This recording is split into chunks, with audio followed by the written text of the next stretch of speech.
Layla shouldn't feel bad. Like, look at these last 10 sets from Iga. This is tweeted out Yeah, by give it to Relevant me. Tennis. Give it to me.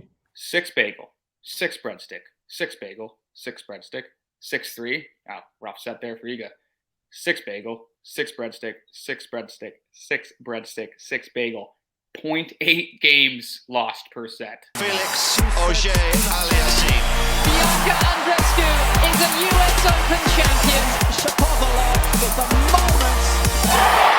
Fernandez. It is another performance to remember for the Canadians.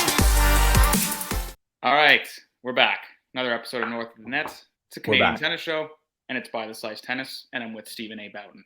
Stephen A. Boughton just rolls off the tongue. Your middle name probably doesn't even start with an A, but Stephen. It's Paul. My middle name is Paul.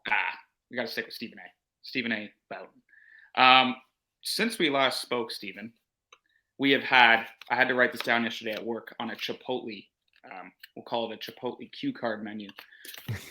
We've had an outburst. We have had a sweet moment. We've had a bizarre distraction, and we've had arguably the shot of the season. We're going to tackle all of that. We'll let you know, we had a severe snowstorm yesterday in Ontario, and normally it takes me 20 minutes to get home. I was starving, and I crushed a Chipotle bowl and a side of chips while driving on the highway in severe weather conditions. Call me crazy, but had to be done. Very unsafe. I only had one blemish on my shirt from a dropped rice. Fine. Sometimes you got to do what you got to do. To be honest, that's a heroic effort, hammering a Chipotle while driving in those conditions. But as we all know, you got to do it. I'm typically hitting an A&W, spicy Chipotle chicken wrap combo on the drive home. Sometimes, there's an art to it. So good on you. Well, at my workstation, I didn't have a pen and I didn't have a notepad, so I had to resort to a lead pencil I haven't seen since elementary school. And I also keep this at my desk because I'm always craving Chipotle, so it had to be done. I'm always thinking about you. I'm always thinking about the Slice and North of the Net. So there you go. Perfect. No free ads. We're not sponsored by Chipotle, but yeah. We are not. Hit us up. We should be. Yeah, that'd be great. All right, so post-Aussie Open, the next slam is in a couple of months, French Open in May. This is kind of an opportunity for players, specifically Canadians, kind of dial things in a little bit, fine-tune some things. So in this case, ATP 250s. And the beauty about this, if you have a stinker, you can play basically the ensuing week in San Jose if you want to. So not a lot of time to kind of stew on things.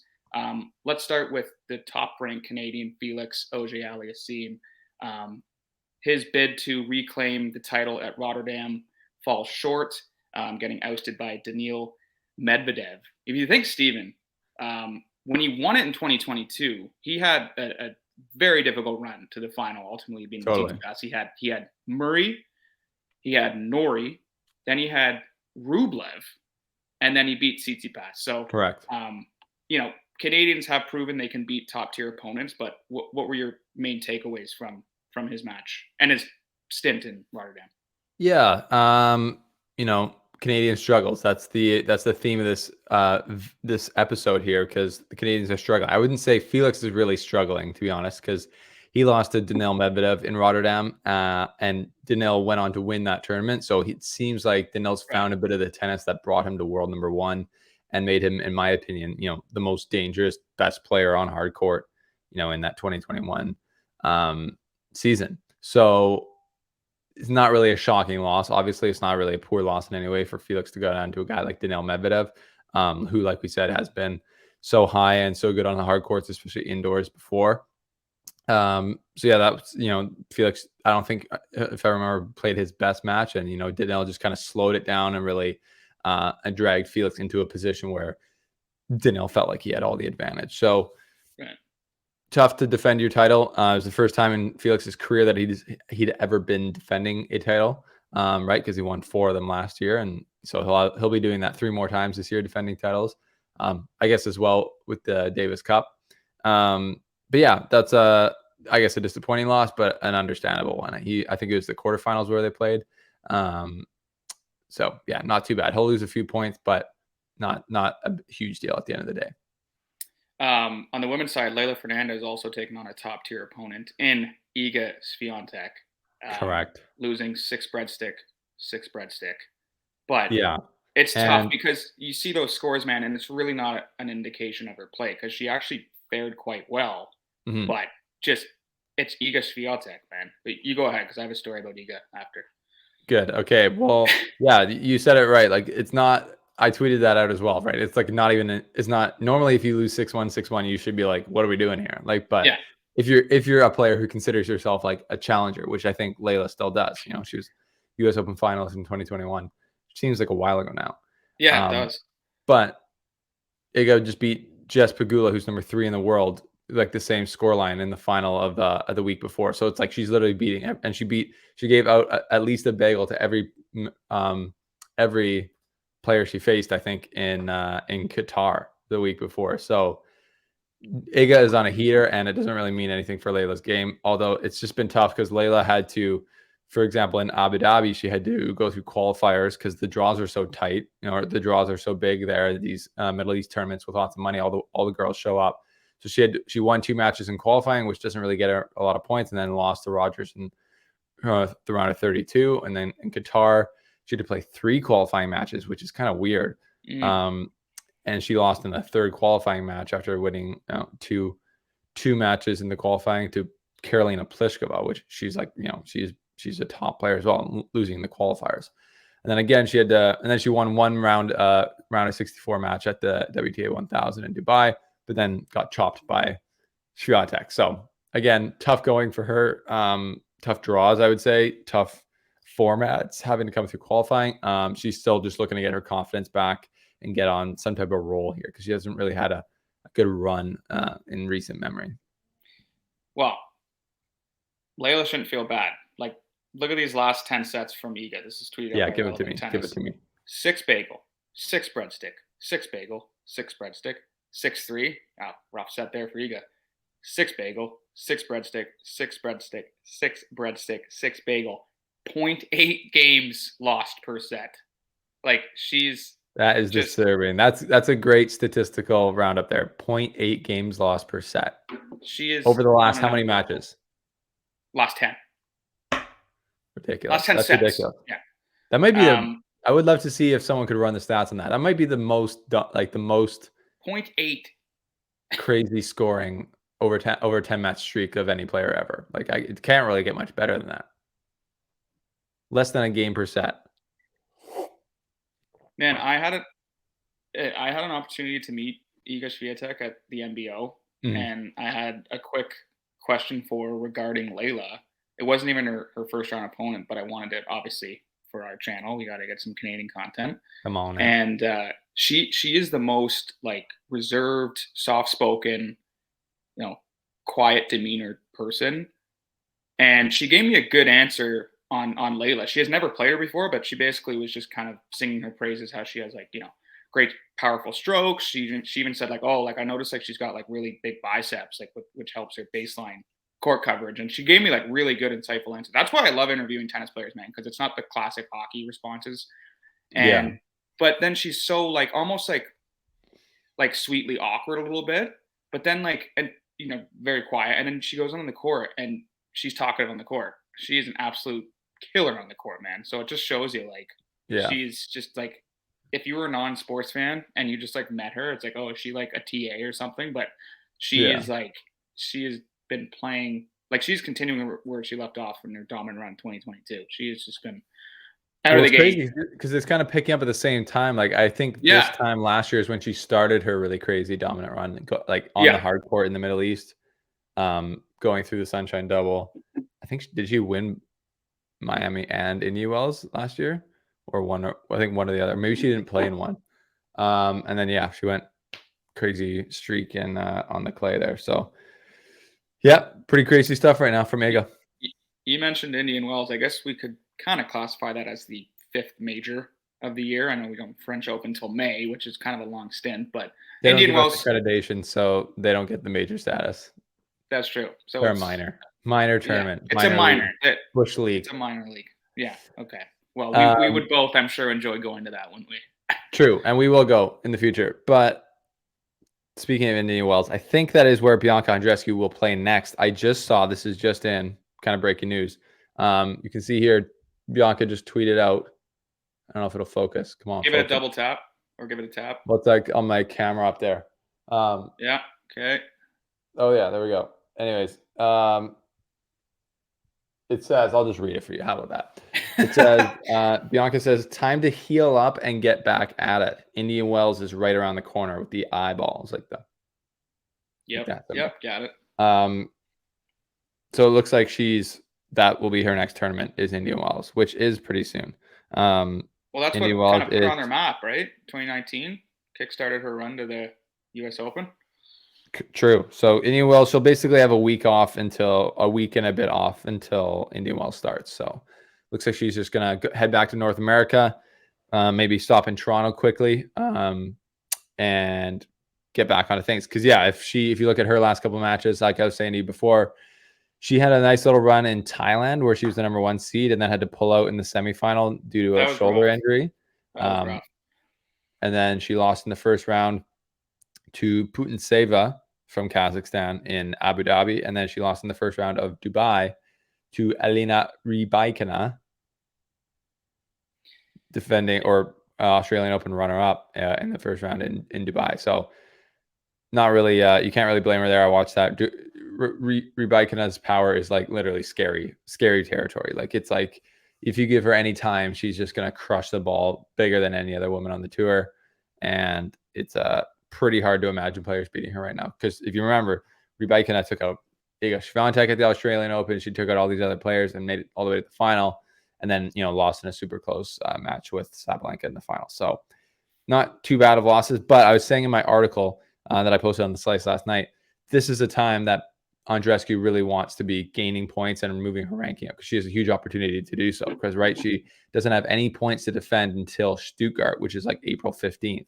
So basically, Indian Wells and Miami and maybe another tournament or another couple, she has no. So any points she makes there are just she adds onto her total. So she made like a semifinal run or a quarterfinal run at both those tournaments, like she would move up probably to like the top 20 or 10 or 15. So it's a good opportunity for her. So I feel like she's definitely missed the opportunity at this tournament in Dubai with a WTA 1000. But she's got two more big tournaments coming up that she can make up that ground on and get back to the top 10 potentially, like is her goal. Yeah, and like I said off the top, Stephen, like the beauty of these kind of smaller, lower tier tournaments is like the next week you could play again. So for Felix, it's like, okay, you get ousted by Daniil, but now he's back playing in Doha. Actually, it's 10 a.m. Eastern here in Ontario. Stephen's out west. So he's going to be playing Davidovich Fekina in an hour or so. So this is an opportunity for him to be like, okay, put that aside. It's in the rearview mirror and get back to it and keep fine-tuning his craft.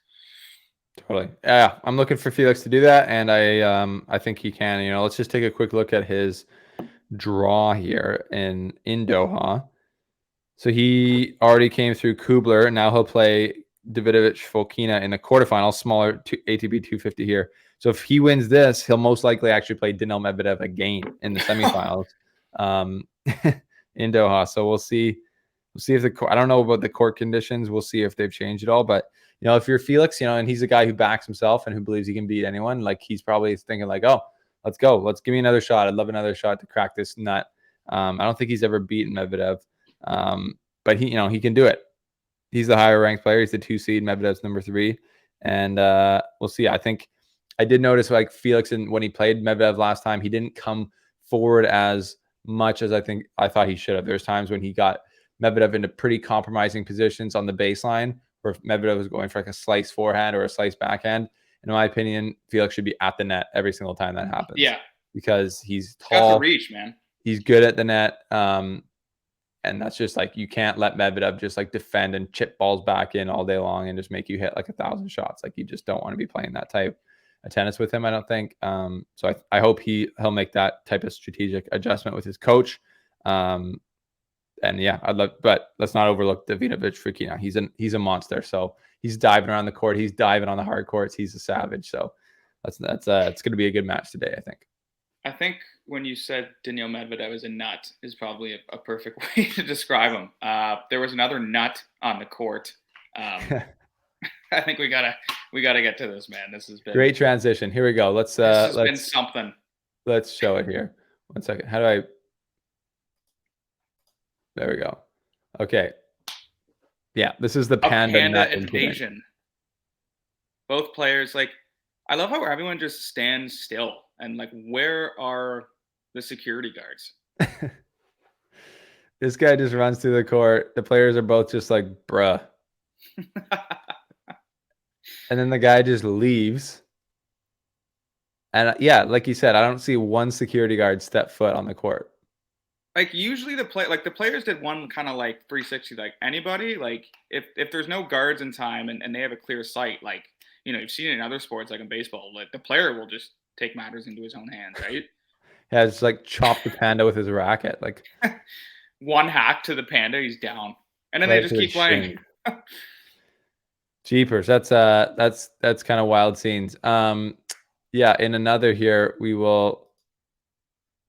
let's do Bublik. Yeah, okay, let's do Bublik here. 1 second, I'm going to try and pull it up. One of the most volatile personalities on tour. Great guy. I think honestly a great guy, but he obviously had enough. 1, 2. Oh my God. That's like 5 slams. That racket absolutely toast. Toast. Just a proper smashing. He's not done though, Steven. He's not done. He's second. He's the runner-up. 4. I think that's 9 total smacks. 10, 11, 12. Well, this is going to get 13. now. Outrage. Still a lot of work on the old shoulder there. One more, right? I think that gives us a little indication of where his mindset is at right now. Pretty crazy. Anyways, we'll try and remove this so we don't get copyrighted it's a here. good indication where his mindset is right now. That video has 14 million views from Tennis TV, by the way. Pretty big. Anyways, Bublik, you know, some love. Being on the tennis tour can be a lonely experience, and you can be annoying if you're losing over and over. And you know, I don't really feel bad for any of these guys because Bublik's definitely making enough coin. But yeah, I can understand the frustration. And smashing a racket does feel good. Like I will say, I've done it before. It does feel. I mean, it doesn't feel good when you're a schmuck like me and you have to, you know, that's $250 down the drain. But I can imagine, you know, if I was pissed and I was a pro tennis player, I'd ding a few rackets for sure. Yeah, I was on the squash team in high school, and I did it at a tournament in front of my parents. And my coach, parents, and the team was watching, and my coach handed me his racket because at that I just brought like I don't even think I thought to bring 2. Dang. And I just had a poor game, and he handed me his racket, and he was almost like shaking, like, don't do anything crazy. So the whole game I'm thinking like, don't screw it up, don't scrape it, like, you know what I mean? Yeah. So I ended up losing, but I had an outburst, not to the extent of Bublik, but and that's on, you know, wood too. So it's like yeah, not great. It was toast. Yeah, not great. Anyways, it's smashing the racket. You got to do it right. You know, I think Bublik did it right there. You know, he committed fully to the freak out, to the meltdown. We don't have to show the video, Steven, but there was an ace of the week that was recent. Carlos Alcaraz, that like hail delay in Rio. Oh, and, I didn't see that, but that is crazy. He basically, so yeah, world number 2, Carlos Alcaraz, trying to defend his title in Rio, and there was like a hail delay, and there was like a little ball girl, probably like under 10, and the little overhang. He just was like, "Hey, come over here," and it was just kind of like a nice little sweet moment. So that's kind of like our ace of the week, I guess. Okay, yeah, that's fair enough. I'll take that as my ace of the week. I didn't have a fault of the week, but I like that one. Carlos, what a guy. He's an all-around stud. Like you just can't, like, how can you hate him? There's some people who thinks he gets too pumped up on court. Like, come on, go fly a kite. You know, take a hike. Go play in traffic. You know, I hate that, man. Just let people be happy. He gets fired up. I love that. He gets like more fired up than he's like Vamos. Yeah. He's like, so does Vamos. So does Diego Schwartzman. Like he gets fired up. Yeah. Like I want more people to get fired up. I want Felix to get more fired up. I want Felix to get more fired up and more mad. Yes. You know what I'm saying? A hybrid You get model. there, he's stressed, and he'll just be like, "Oh," he'll be like, "Oh, I gotta hit the ball." He'll be like doing that to himself. I'll be like, "Dude, just like cuss yourself out or something." I feel like when he gets like that, he actually like finds a way to play better. He's got to have more dinners with Dennis and just be like, "Hey man, let it out sometimes, because you're leading this Canadian crop of talent, and let it out, man. Let it out. Let the dogs out. Let the dogs out. Yeah. Well, all right. Well, I think that's all we got. That's it, my friend. Be sure to follow us on Instagram and Twitter and YouTube. Rate, subscribe, follow. North of the Net. See you next time. See you next time. Felix, auger-aliassime. Bianca Andreescu is a US Open champion. Shapovalov with the moment. Fernandez. It is another performance to remember for the Canadians.